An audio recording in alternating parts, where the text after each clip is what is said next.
ada penuntutan suatu profesi keseimbangan di kehidupan. Jadi kadang memang yang tua-tua, angkatan tua, yang orang tua kadang berpikiran harus seperti ini, harus seperti itu. Tapi kadang yang generasi muda kadang tidak bisa sekarang seperti ini, harus ada penyelesaian seperti ini. Itu menjadi keseimbangan juga sebenarnya. Jadi nggak timpang, nggak ini juga harus menangan, ini juga harus ego, kan tidak.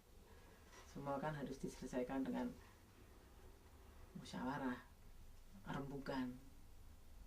意見さん、日本ではね、嫁と姑大変なんですよ。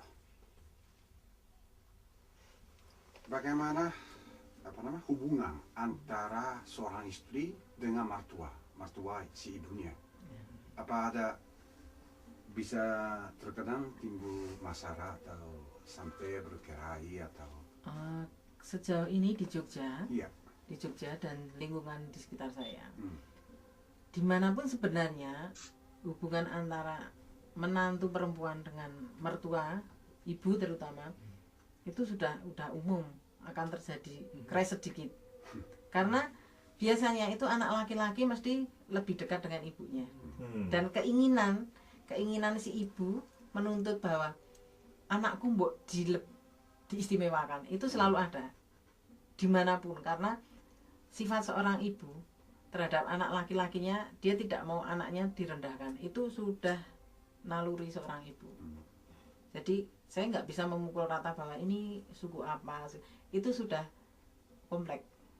Wanita melahirkan, punya anak laki-laki, punya pasangan, ada terbersit hati ibu, kecemburuan selalu ada.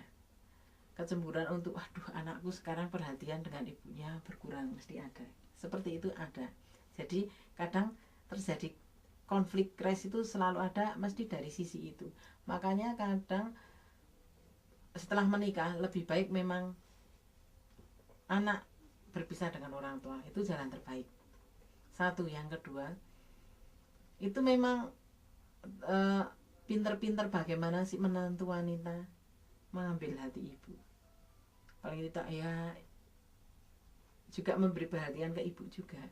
Karena walaupun bagaimana anak saya sudah menjadi milik si menantu itu, pinter-pinternya aja. Itu memang agak sulit memang, karena itu tadi naluri seorang ibu mesti akan ada rasa kehilangan kepada anak laki-lakinya. Begitu juga sebaliknya, seorang bapak mesti dekat dengan anak perempuannya. Jadi dikatakan kadang orang Jawa bilang, nek anak lanang, anak laki-laki itu mesti jadi musuh ibunya. Karena yaitu tadi punya menantu perempuan. Kalau tidak bisa mengambil hati, mesti akan jadi crash. Begitu juga dengan bapak. Kalau punya anak perempuan mesti jadi musuh bapaknya. Karena si anak perempuan mesti lebih dekat dengan bapaknya daripada dengan ibunya. Biasanya seperti itu. Kebalikan kan seperti itu. Nah, si anak perempuan nanti punya suami. Bapaknya mesti menginginkan anak perempuannya, mesti nggak mau disia-siakan, mesti nggak mau. Naluri seorang bapak mesti nggak mungkin seperti itu. Seperti kalau anak perempuannya punya bersuamikan preman umpamanya apa, dan melihat sendiri kekerasan fisik, mesti tidak terima orang tuanya. Seperti itu. Jadi kedekatan antara bapak dan anak perempuan, ibu dengan anak laki-laki itu sudah lazim seperti itu, ya. Sudah ya seperti itu. Sulit sekali untuk dijabarkan karena itu sudah duniawi.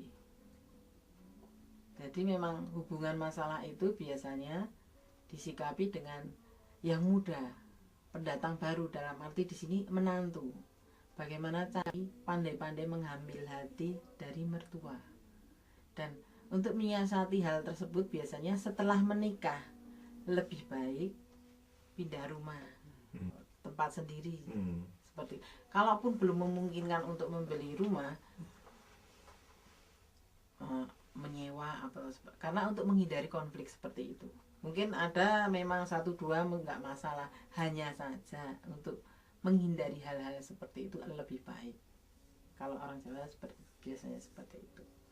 Karena kan kadang biasanya kalau pengantin baru, si anak biasanya mau males, mau capek, mau kesetan, males-malesan gitu kan, orang tua nggak melihat. Tapi kalau orang tua masih melihat kan mesti nggak terima. Wah, menantu pemalas, seperti akan menjadi konflik. Hal seperti itu kan, wah anak saya nggak dibuatkan pulang kantor, nggak disambut, akan menjadi sedikit masalah, kan menjadi konflik yang besar, sampai kadang perceraian, kadang seperti itu. Jadi kadang menyikapinya lebih baik setelah menikah, anak berpisah dengan orang tua, seperti itu.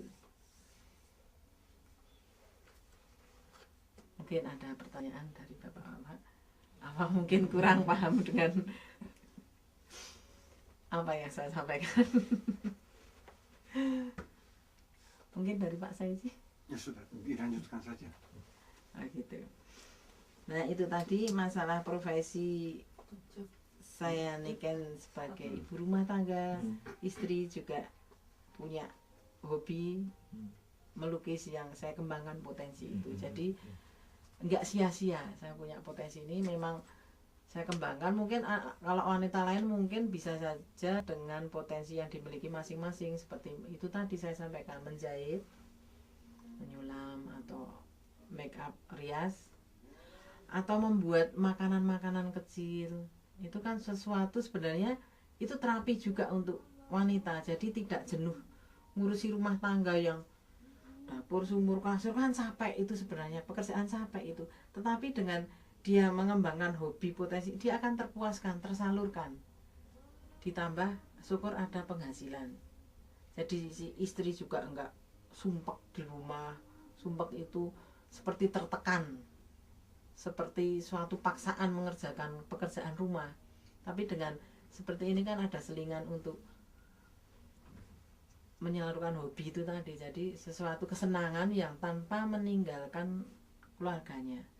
Dalam arti seneng-seneng dewi, nggak mungkin terus nonton apa, kan bukan itu yang saya maksud. Karena setiap wanita mesti ingin memiliki sesuatu refreshing untuk mengalihkan dari pekerjaan rutin yang memang melelahkan. Tapi itu tanggung jawab mereka gitu. Seperti itu. Jadi memang gampang-gampang susah untuk wanita sendiri. Memang wanita sekarang itu dituntut harus lebih berpotensi. Memang seperti itu. Kalau enggak nanti generasi berikutnya, kalau wanita sendiri bodoh, dia bertugas mendidik anaknya, anak bernyanyi itu enggak tahu, generasi juga ikut bodoh, kan tidak mungkin. Kan akan lebih baik ada keseimbangan. Itu yang saya harapkan. Nah ini ya, lagi seperti konco wingking ada, teman di belakang ngurusi dapur, ngurusi sumur, ngurusi, enggak juga. Sekarang sudah bukan zamannya seperti itu. Jadi memang beban dan tanggung jawab wanita itu bisa sejajar setara dengan laki-laki tanpa merendahkan status laki-laki pasangan itu sendiri. Itu akan terjadi keharmonisan yang bagus. Dan saya kira akan mengurangi angka perceraian. Seperti itu. Karena setiap manusia kan otomatis memiliki hak dan kewajiban. Itu jika suami sendiri sudah melanggar ini, itu sudah melanggar rumah tangga. Itu mesti istri ya diam tapi berontak. Ayo cerai. Tanpa berpikir bahwa dia sudah punya keturunan. Akibatnya menjadi menyelamatkan dunia terkecil saja dulu. Akan lebih bagus.